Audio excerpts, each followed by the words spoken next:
Hi, it's Rebecca Whitman, your host of the Balanced, Beautiful, and Abundant Show. I'm a top rated life coach, an international best-selling author, and a multi-passionate entrepreneur. I'm on a mission to help you go from burned out to balanced, beautiful, and abundant. The experts on this show will help you achieve work-life balance so that you can experience abundance in 7 pillars of life: spirituality, health, emotions, romance, mindset, social, and financial life. When you have all 7 pillars of life in alignment, you are balanced, beautiful, and abundant. Let's go.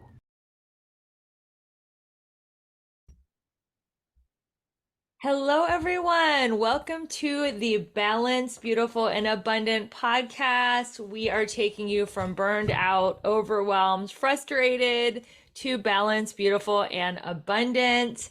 And I'm so excited because we have just been breaking records with this podcast of ours. We are maintaining our top half percentage globally in self-help. And yours truly got voted top 5 entrepreneurs to watch by USA Today. And I'm just thrilled. I'm honored. I'm humbled. I'm surprised. And it's because of you guys, our dedicated listeners. You're sharing this podcast out and you're spreading the word. I have the perfect guest on. She is totally in alignment with the topic of our podcast, and I can't wait to tell you all about her. Welcome to the show, Beate Chelette. Thank you so much for having me, Rebecca. This has been a long time in the making, and we are finally here. We're finally here, and we just found out we're neighbors. We both live in Los Angeles. We could have done this in person, but we're going to do it over Zoom because why sit in that Los Angeles traffic if you don't have to, right? That's exactly right. So let me tell my listeners a little bit about your awesomeness. So Beate is known as the growth architect. She is the founder of the Women's Code. Beate provides visionaries and leaders with strategies that grow their authority so that they can scale their impact. She went from being an immigrant with over 135,000 of debt to selling her business to Bill Gates in a multi-million-dollar global deal. We're going to ask you about that. She is rated top 100 global thought leaders and the top 50 must-follow women entrepreneurs. She wrote a #1 bestseller called How to Go from Overwhelmed to Awesome, and she is a corporate trainer for major companies like Amazon, Chevron, Merck, and Johnson & Johnson. So this is a very impressive bio, and I'm so excited to learn about your story. Where are you from? How did you meet Bill Gates to sell him a deal? What was the company, and how did you become the growth architect? Tell us a little bit about your story, Beate. Yeah, and all of this in 60 seconds or less. You So, can take a few yes. minutes. Yeah, no. So it's all good. So I'm known as a growth architect, and that means that I literally architect growth. And what that means is that I take people who are visionaries and thought leaders, and they like to fly planes with big ideas, but they don't know how to land them. And I help them land the idea. And I do that in 1 out of 3 ways. I either help them to turn the talent into the business, or when they have the business model figured out, I help them how to get the differentiation factor figured out, which is the signature growth system. How can you put it all under one umbrella and make it a cohesive client transformational journey? And the third one is then once they have the first and the second, then how do we scale this to a multiple 6-figure or multiple 7-figure business? And what are the growth strategies to do that? So that's what I do. Originally, I'm from Germany, and I was, probably like most of everybody I've ever met in my entire life, the person that felt like they didn't quite fit in, and it was always awkward, and I wasn't the smartest one, and I struggled. Um, and then I had this idea that I was going to be a creative. And I was told, because we are in Germany, that the creative arts, that, there was so many applicants, not enough jobs. Why wouldn't I want to be a roofer or a secretary? And neither one of these, forgive me if that's your job listening, but neither one of those was really anything that made my heart be overflowing with passion. So I became a photographer anyway, and I started out as a photo editor at a small, kind of cool, hip magazine, then moved on to Elle magazine in Germany and became the photo editor of Elle magazine, which everybody would say, Oh, yeah, wow, you're love that. 23, you're running the photo department of Elle magazine. What did you do? I quit. And I quit because I realized early on that a lot of times, and this really fits into a lot of the themes, Rebecca, that you are talking about. When you are in a position of power, people will do anything for you, but it has nothing to do with you. Mm. It's your position. Yeah. Not because they think you're bold. It's not that they think you're beautiful. It's not that they think you're abundant. Your position is bold. Your position is beautiful. And your position is abundant to them, potentially. Hmm. And so that's when I quit. I came to the United States. And then I had about a decade of just unbelievable hardship to overcome and disasters and natural catastrophes. September 11th, a lawsuit, a really bad employee who had an idea run a business without me and had invoices that I wrote payable to them. And by the time I found out, I mean, it was just an absolute mess. Married a narcissist, pathological liar, alcoholic, which I didn't find out until I was already pregnant. And then next thing I know, I'm going through a horrible divorce in the middle of a massive recession. And then as I am in this lawsuit, right out of the recession, September 11th hits. And then I lose my entire production business in a day. So I went from, over the course of 10 years, from nothing to 300 to 400 to 500,000 back to 250. Eventually I'm at $1 million and I lose everything in an entire year. And the last bit, as I just said, was gone through September 11th. But I had this great idea, Rebecca, on how to build up a stock photography syndication for architectural interior images. And when my photographers, because my strategy was that I was going to go after the top tier, the A plus people in the industry. And so, first takeaway of this interview, don't bother with C level and with C players or B players, go straight after A players because you save yourself the time. And if you have the A players, everybody else is going to come anyway, and you don't even have to do anything for it. And I, I was able to secure great photographers, and the A-list photographers were photographing A-list celebrity homes and worked with A-list designers like Nate Berkus and worked with A-list architects like Geary. And next thing I know, I get these unbelievable at-home stories from these celebrities. Like I had Madonna's house, Francis Ford Coppola's house, and Terry Hatcher, Simon Baker, Seal. I mean, they just kept coming. And because I was a photo editor at Elle magazine, I knew how to put it together. But I was $135,000 in debt, and I didn't have any more money. And that's when we got to the cliffhanger of the story on how I avoided bankruptcy and then sold my business instead 18 months later to millions of dollars to Bill Gates. How did you get in contact with Bill Gates to sell this business? So the way the story goes is that Bill Gates at the time privately held a company called Corbis that he was 100% owner personally. So this had nothing to do with Microsoft. That was a business that he built when, if anybody read the Road Ahead, he was talking about that, he believed that in your home, the digital display would take over wallpapers. And that's why he bought these collections, because he wanted to put these images on these digital displays, which never really happened in that way. It happened in other ways, but that's why he started buying these companies. And before he knew it, he had bought so much content that it kind of took on a life on its own. And he was in a big race with Getty Images.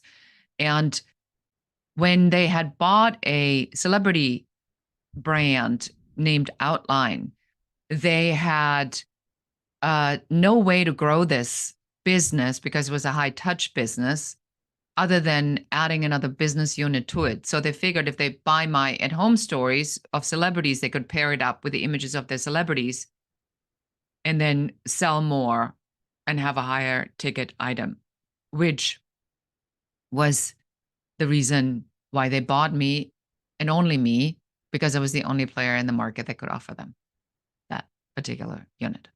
Is there any way we can see these pictures of celebrities' homes? Is there a coffee table book, or are these images just dispersed throughout the industry? Well, I mean, if you were to do home story seal or Madonna, or you look for the term Beate Works, that's BeateWorks, you may still find some of these images out there because they've been widely published all over the world. I mean, we were the number one player in the world in our category. Um, some of these images, like there's this one image that was not a celebrity image, but it's an image of a bicycle in Amsterdam leaned against a railing over a canal. And that image has sold at IKEA, I believe, worldwide over 5 million times. And Wow. if you look at the credit, it still says Fernando Bengochea by Beate Works.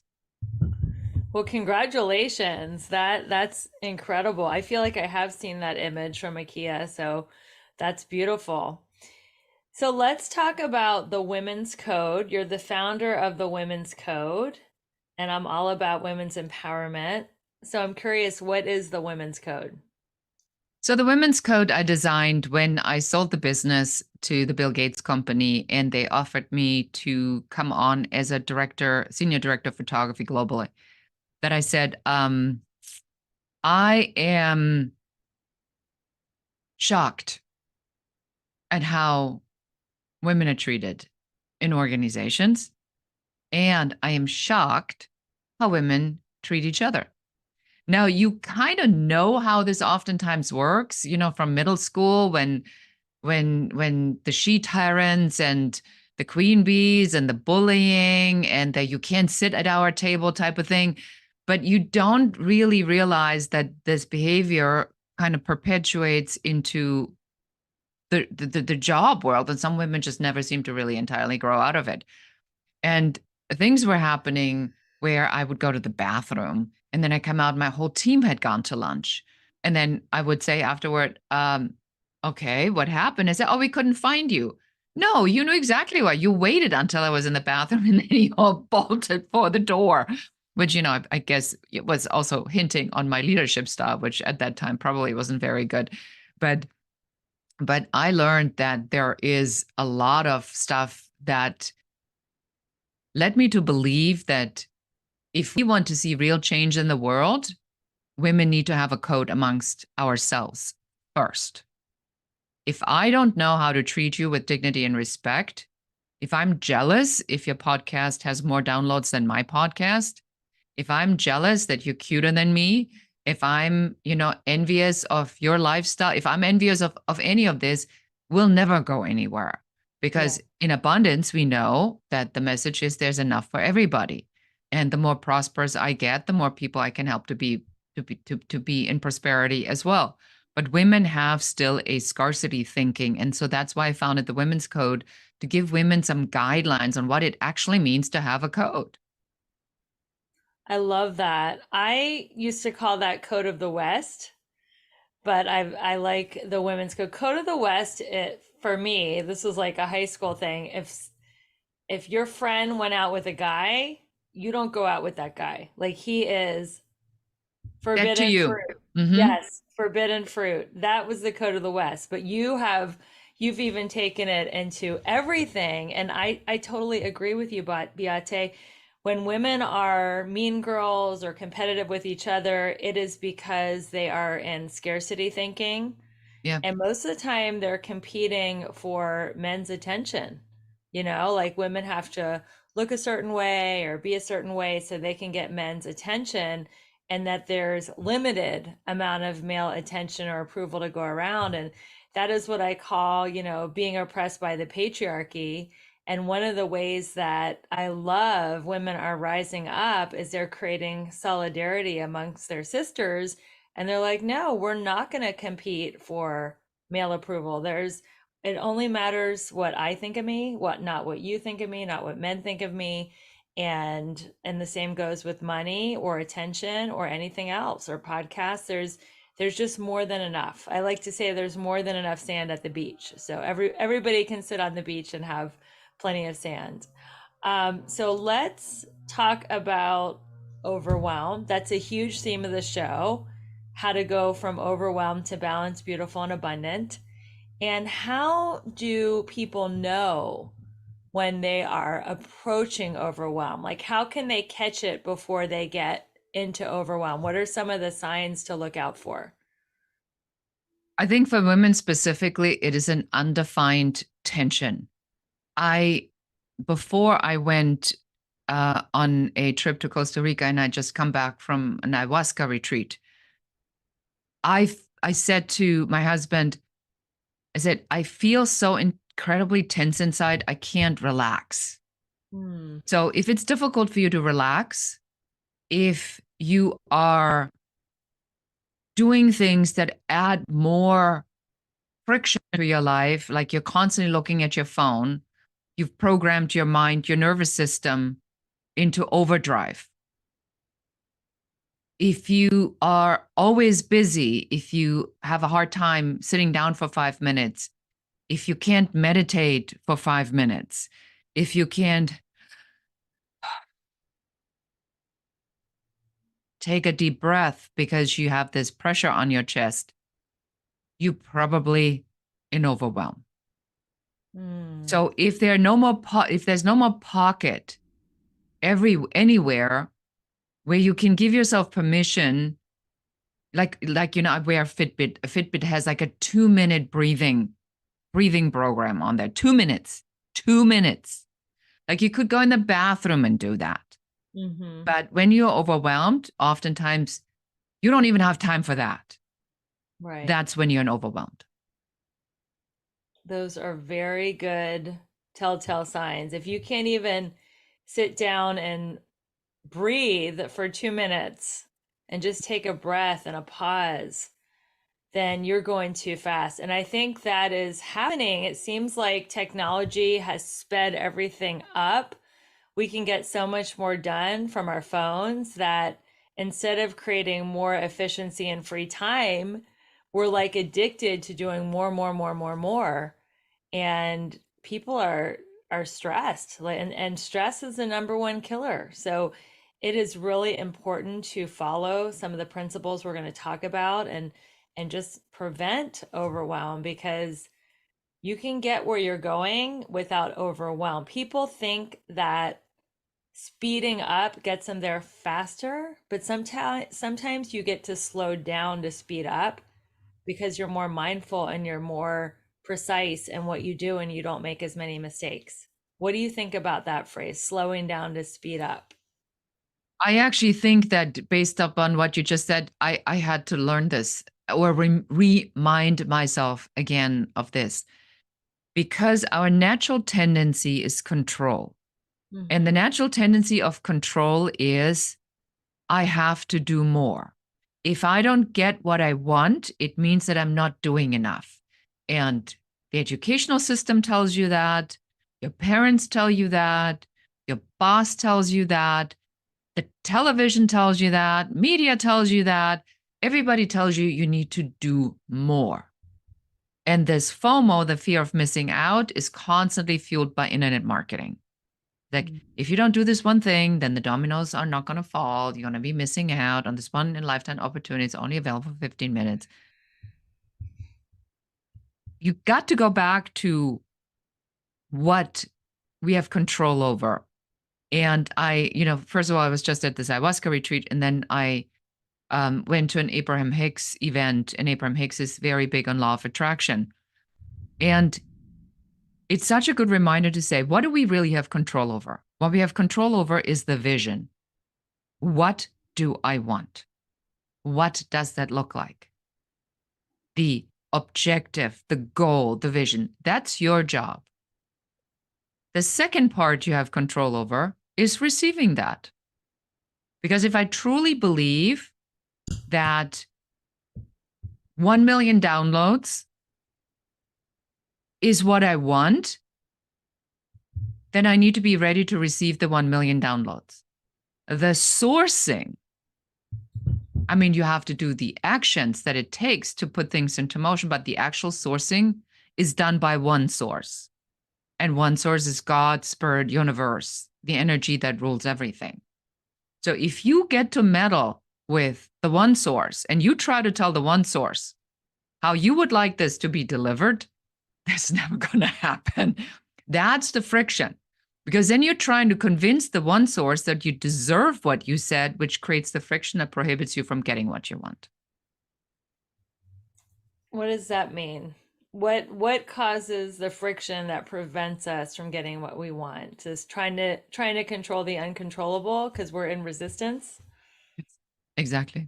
So if I, for example, say, I have a successful business. I believe I have a successful business. I know I have a successful, I hope I have a success. I hope it works out. I hope it works out is already friction. So then you don't believe it enough. And the language that we're using, and and Rebecca, I'm probably just like anybody else. It's a constant work in progress. You always hear yourself talk about this. I don't have the money for this right now. Really? So the minute you say that, you already put it out to the universe that there's not enough money. So how are you going to reframe that? That, we come from the abundance principle. So I think that the friction is something that we create because, again, we are so programmed to make these excuses. Well, it's a recession. It's a really hard time for building a business right now. Well, most everybody's scaling down on their advertising. It's probably wise if I do the same thing. Oh, okay. Okay.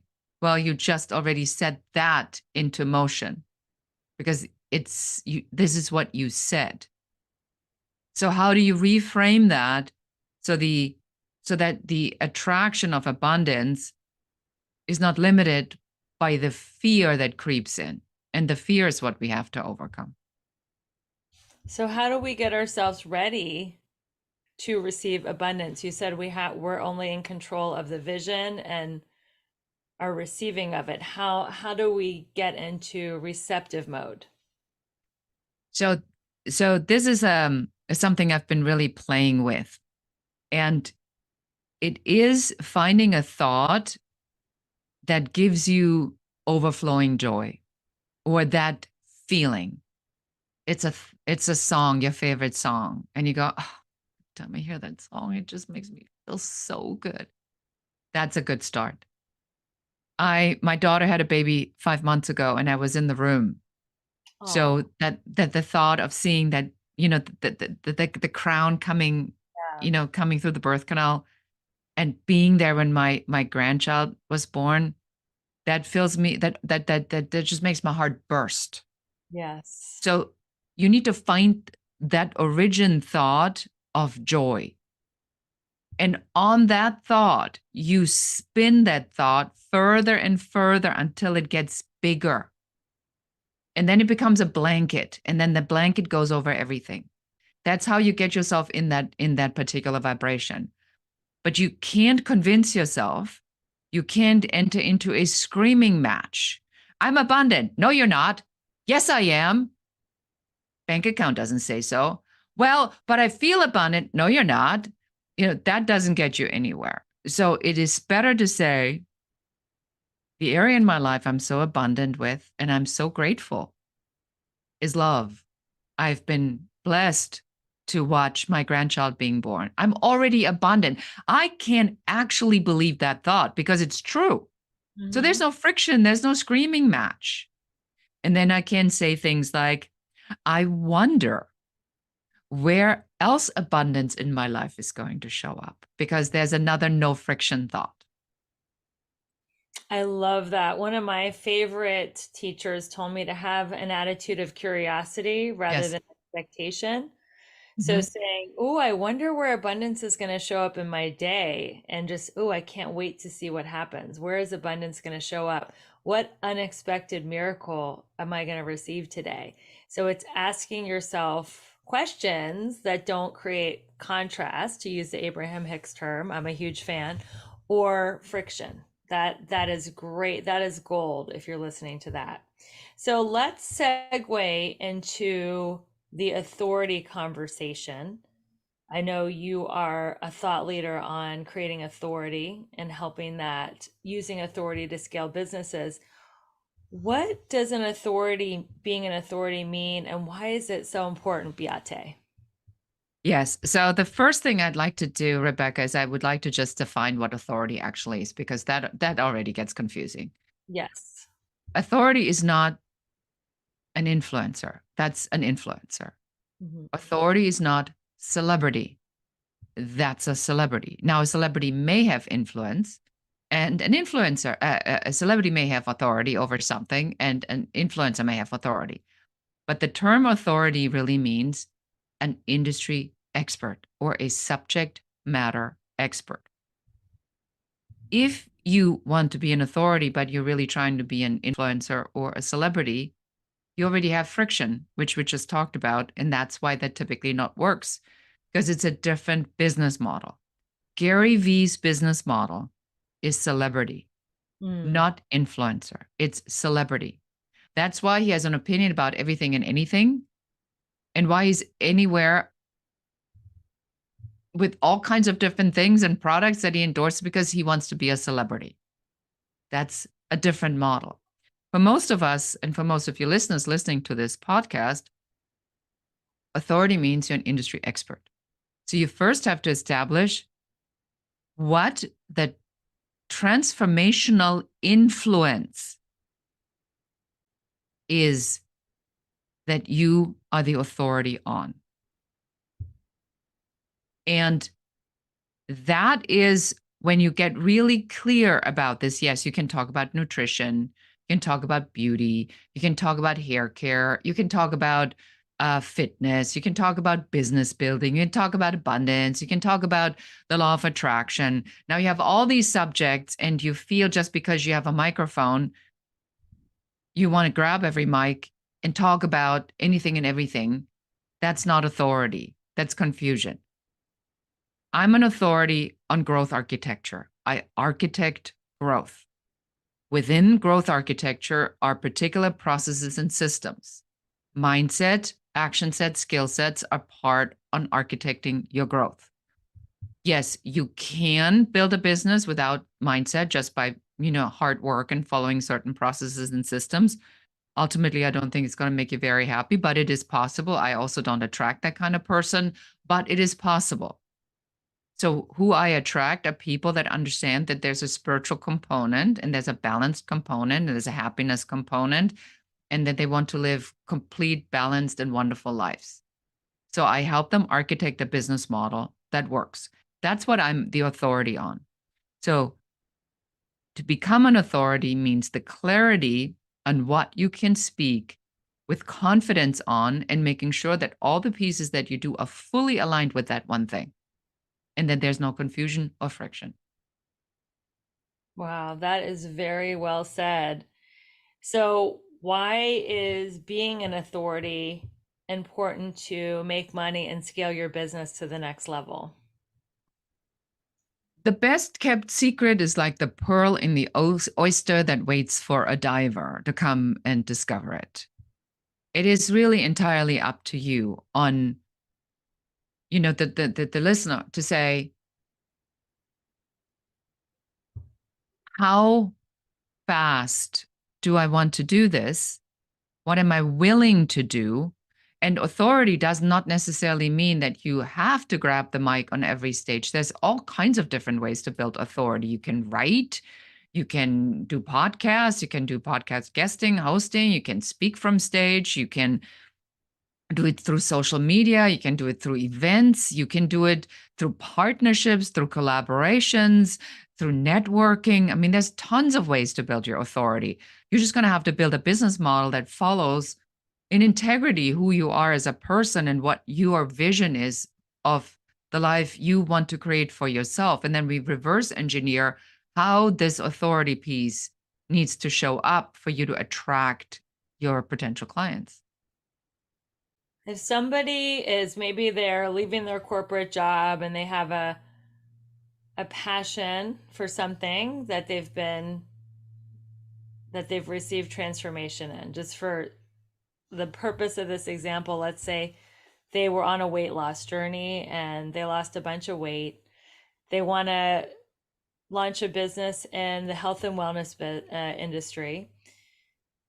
So many people have lost weight. How does someone start? If somebody's a beginner, how does somebody start building their authority?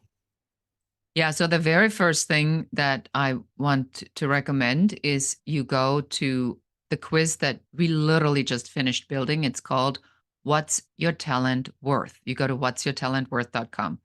Because I get this question, Rebecca, so often. I actually just built a quiz for it because people say, well, is it even worth it? Well, allow me to assist by putting this mathematical formula together. It takes like 2 minutes, and then it'll send it to you in like in the next 5 to 10 minutes, the results.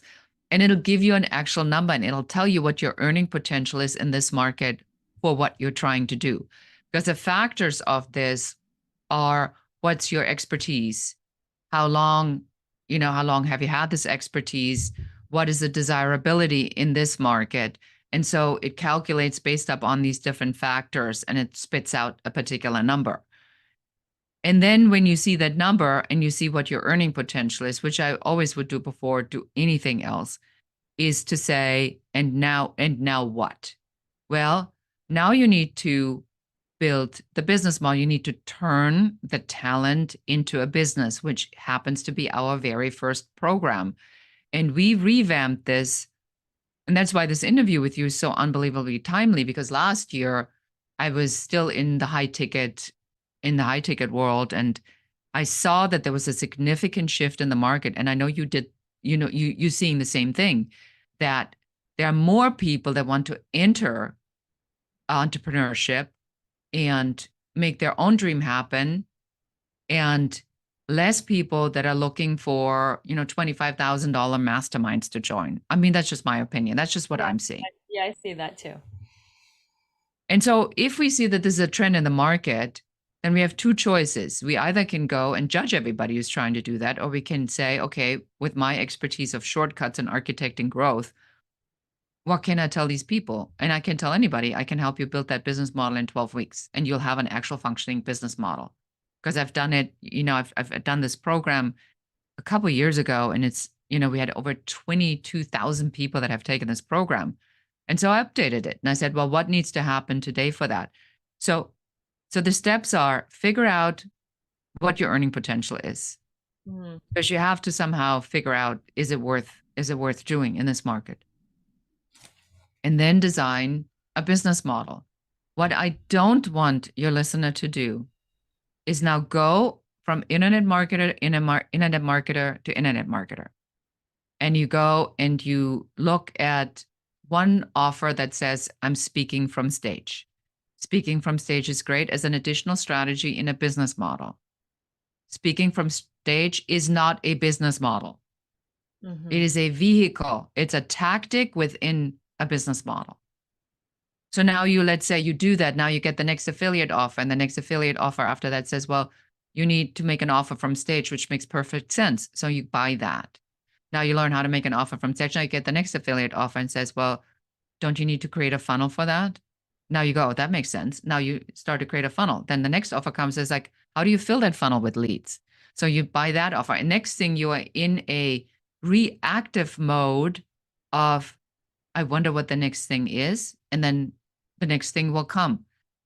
I rather have you design the business model first based upon your capabilities, your desire, your vision, your income goals, how much time you want to spend with your family. Do you want to travel? I mean, there's so many factors. And there's so many factors that go into this.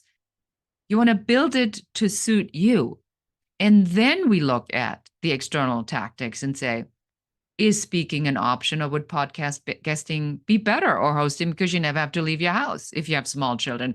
Why would you be 200 days on the road if you have a 2-year-old and a 4-year-old? That's insane. Right. These are great points. So if you're listening, take that quiz. It sounds really, really cool. I'm going to go take it. Too. I can't wait to see your number. I I can't bet it's a wait. big number. Yes. Thank you. I can't wait to take it. So, what are 3 elements to become an authority? So the 3 elements really are, you always need to work on your mindset. Mm-hmm. Mindset is absolutely critical. Clean thinking. Don't believe everything you think. You and I are big Abraham Hicks fans. It's a daily practice to keep yourself in that proper mindset. So you set your intentions, you set your expectations, and you have to keep practicing that forever and ever and ever. The second piece is growth, because you always want to look, where is the next piece? Where is the next growth opportunity for me? So if I have a podcast, how do I grow my audience? How do I get this in front of more listeners? How do I get better engagement? Is the topic of my podcast clearly defined? Am I guesting on podcasts? Am I clear on the one message I go on these shows? Am I getting engagement response from these podcast guesting opportunities? And the final piece is strategy. Strategy is everything. I know it doesn't sound sexy, and a lot of people go like, "Oh, Beate, strategy sounds so German." Um, but without a strategy, you're just a ship without a compass, sailing God knows where. And maybe you arrive and maybe you're not. So you must have a strategy to go anywhere. Okay, you heard it. Mindset, growth, and strategy. I'm taking notes on this podcast. This is great. Okay, so what are some common mistakes that leaders make in growing their authority? So what are some of the things that we should not do in building our authority in the marketplace? Don't try to be everything for everybody. And just because you can doesn't mean you should. And I was just I was just giving a talk this morning. I don't go on podcasts to talk about nutrition, Mhm. but I am very involved with the food that I eat. But that doesn't fit. So I'm not an authority on that. I don't want to be an authority on that. I don't talk about that.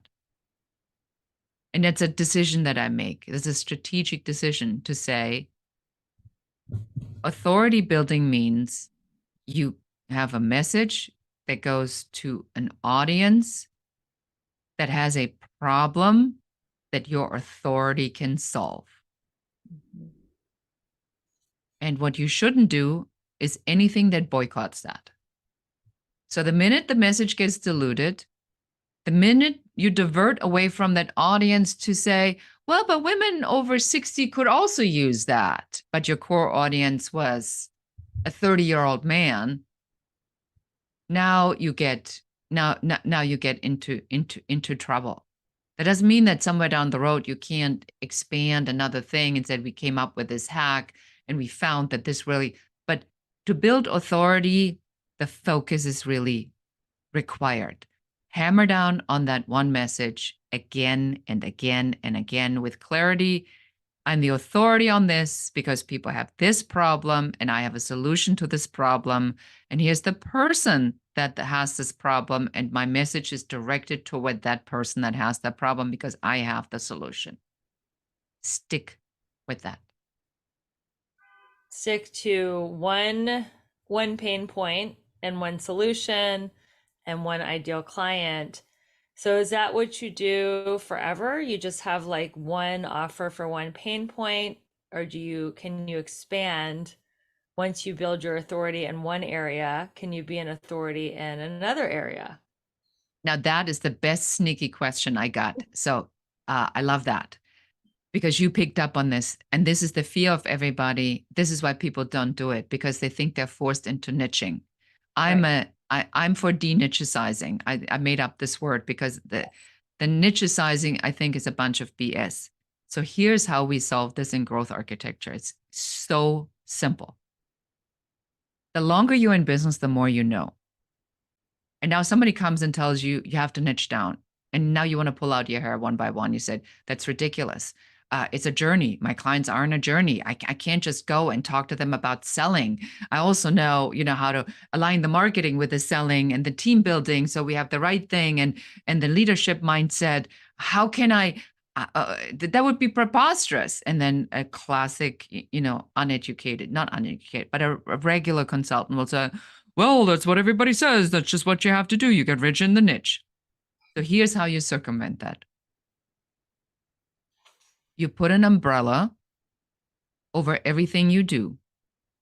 Everything you do gets organized in your signature growth system. That's like my favorite thing in the world to do, where we take all the pieces that, so how do we, abundance, overwhelmed? How does this even all go? It's a transformational journey. How we get from overwhelmed to abundant. It's a journey. You are the umbrella. The niche is the umbrella, not the overwhelmed and not the abundance. The niche is the umbrella that sits over your signature system. That allows you now to catch people in different parts of the journey. You have different entry points. You have different programs at different price levels, and everybody's happy because they say, Rebecca, oh my God, when I came to you, I knew I want to get from overwhelmed to abundant, but I knew I wasn't fully overwhelmed and I wasn't really at abundant. Thank God you had a program was smack in the middle where I could work on my mindset to really invite this next level. Thank you, Rebecca. It creates customer satisfaction.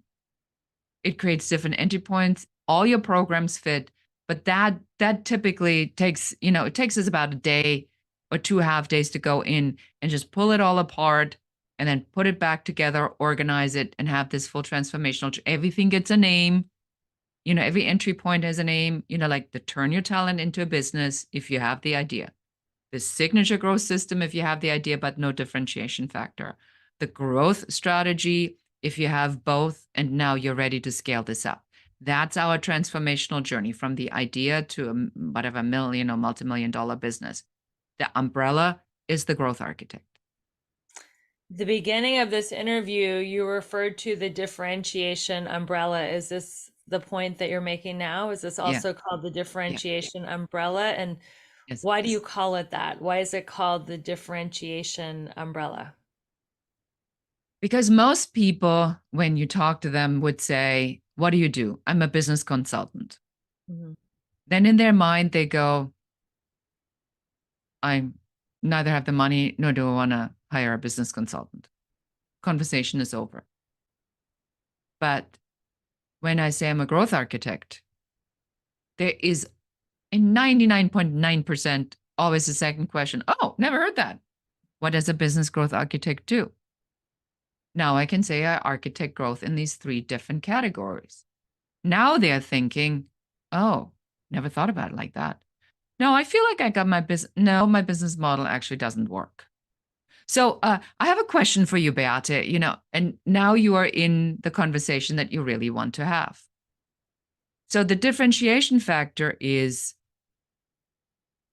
in my opinion, and I'm of course biased because I created this, but without that, it is so difficult to set yourself apart because then you're a podcast host. Then you have a mindset show. Then you have a business consultancy. Then you're a strategist. You're a life coach. And it sounds so generic that people then are forced to look at the differentiation factor, and that is price. And that is not where you want to be. So your brand, your title, your authority is a differentiation factor in your teachings, not there's a million coaches and the only thing that's different between all these coaches is the price.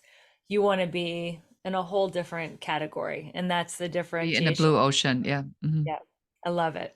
Well, this has been a fascinating conversation. I'm so excited to continue it on your podcast. Yes, yes, yes, So yes. So everybody needs to check out the Business Growth Architect show because part 2 is right there with Rebecca. that's right. So check out her podcast. And how can people keep in touch with you? And we already talked about the quiz. You can go ahead and repeat that website and any other ways that people can interact with you. Yes. So the best way is, as I said, do something for yourself, figure out what your earning potential is. Go to whatsyourtalentworth.com. It takes 2 minutes. It's a mathematical calculation. And then we have to go behind the scenes and then a formula runs and we'll send you the report and then you'll know exactly what that number is. And if you heard something in this podcast where you say, I really want Beate's brain in my business, just schedule an uncovery session. Make sure you mention the show so you get priority treatment, and we'll help you figure out what's going on in the business. And if we can help you, we'll tell you. If we can't help you, we'll tell you. And if we know somebody who can help you, we'll tell you that too. So we're here. We're here to help and serve. And I'm everywhere as Beate Chelette and the Growth Architect. I'm hard to miss. Thank you so much. And ladies, if you want to hack, have the guy that you're dating take that quiz and see if they have earning potential. Because if they don't have any talent or any earning potential, drop them, right? I love that. Oh, and I wanted to say one more thing. And for everybody listening to the show, please do Rebecca a big favor. Subscribe to the show, give it a 5-star review, and make a comment, even if you just drop a heart into it as a comment. But with AI now ruling everything, engagement is measured in these types of things. And you see the dedication Rebecca has to her tribe. Help her out to spread the love. I appreciate it. Yes, we love 5-star reviews. Thank you so much for the shout out, Beate. And thank you, listeners, for going on this journey with me. Some of you guys have been listening to this now for over 3 years, and I'm getting a lot of great feedback saying, I'm no longer burned out. I'm no longer overwhelmed. I'm no longer in a dead end toxic relationship. So keep the reviews coming. And thank you so much for being willing to go from burned out to balanced, beautiful, and abundant with me, your host, Rebecca Whitman. And until we see you again with another amazing guest, keep your vibe high and magnetize. Bye, everyone. Hello, my friends. Thank you so much for being a devoted listener to the Balanced, Beautiful, and Abundant show. I so appreciate your subscription, your reviews, sharing this podcast with your friends. And if you feel called to work with me on a personal level, I want to invite you to my Elegant Warrior training. It is starting in mid-January. I will personally help you get all 7 areas of your life to a level 10. That includes your spirituality, your emotions, your romantic life, your financial life, get your mindset on track, make sure you have a great community. And this is a 7-week group coaching class.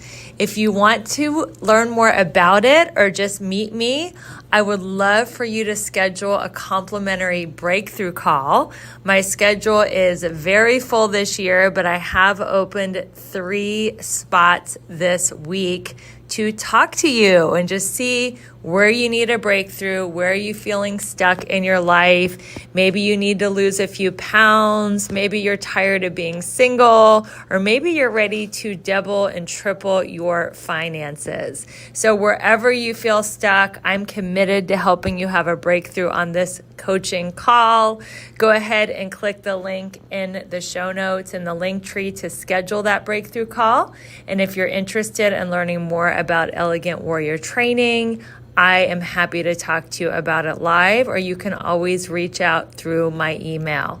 Talk to you soon. Keep rocking your goals and keeping your vibe high, and I'll see you next week with another incredible